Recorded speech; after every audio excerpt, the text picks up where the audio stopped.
nevlerimi duyayım, sana canım diyeyim, günnetini vereyim.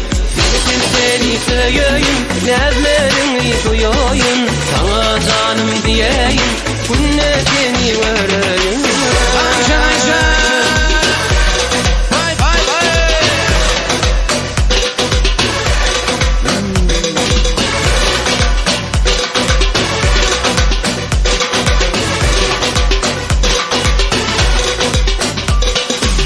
Kalbimin duygusun duydurun özlem, yüreğime yarayar mehirli sözlem.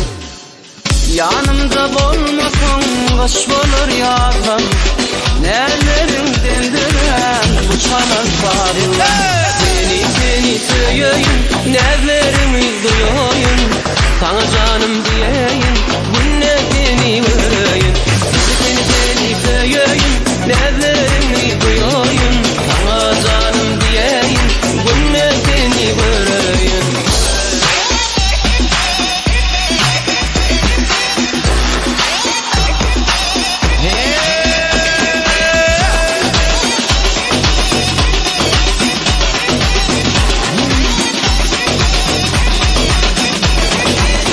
Açılan gül kemin senin cemalın, ömrümde yeketer duykalan. Yağıştan capından seni orayın, bahşediyen evim şirin ovazım. Seni seveyim, nevlerimi duyayım, sana canım diyeyim, günnetini vereyim. Seni seveyim, nevlerimi duyayım, sana canım diyeyim, günnetini vereyim.